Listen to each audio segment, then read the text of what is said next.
Hello, this is Ralph Sinkay, Visible Proof Part 8. We have here a collage of Oswald and Doorman. I want to begin by commenting on the strange image that may be seen attached to Doorman on his left side, which is our right side. I say may because some see it and some don't, but it looks like it could be a man crowded next to him, wearing a thin black tie, with the top part of his face missing. What's weird is that he seems to be in front of Doorman, since Doorman's neck and shoulder are covered up. But on the other hand, we should be seeing the strange man's shoulder and arm if he's in front, and we don't. So he's not in front, but then again, he is. It's like they are both blocking each other in an impossible merger of two people. It's almost like they are conjoined twins. I completely dismiss the authenticity of that man, and I do believe, as I've said before, that those white stripes were added to conceal Doorman's collar on that side. That collar is very distinctive because of the long lapel and because of the button loop that extends from it, creating a notch, so they had to cover that up. I didn't mention him in video 7 because in the broader view he is even less visible. But again, it is photographically impossible. It makes no sense. There is no arrangement of two people that could possibly produce that image. It's a blatant fake, and it only adds more suspicion to the whole picture and the whole story.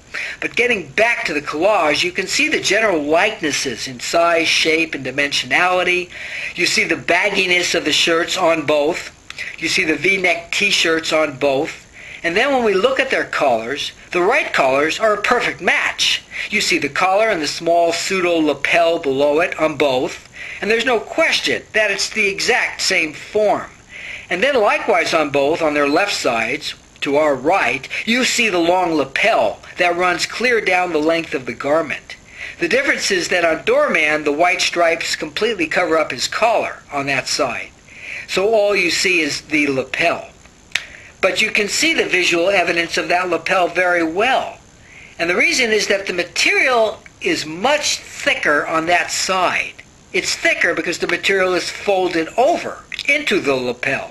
The material is doubled, so it looks thicker. And because the margin is folded over, it looks thicker too and more bulky. I want you to compare the thickness of the right margin to the left. You'll see that the right margin looks flimsy and billowy, while the other side looks thicker, heavier, and more substantial. It is, and that's because of the lapel. So even though you can't see the collar because of their deliberate deception, you can see the evidence of the lapel. And remember, this is supposed to be a shirt. We can see the lapel clearly on Oswald's shirt. Look at it again. Don't you agree that it is a very unusual arrangement for a shirt? It's a very unusual way for a shirt to lie. Have you ever had a shirt like that? I haven't. Don't most shirts lie more like what we saw with Lovelady, where it just flares open at the collar?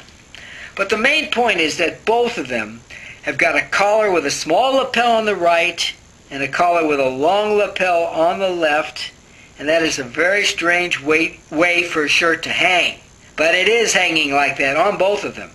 And no sane person is going to think that Lovelady's shirt just happened to lay the same way.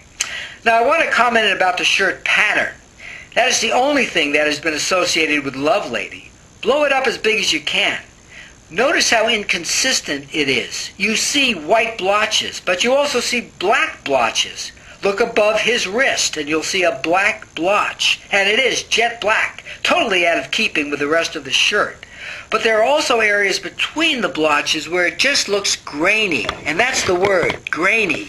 And if you compare those areas to Oswald's shirt, you'll see that indeed it's a pretty good match. So I think the white blotches were superimposed, and it would have been easy to do even in '63.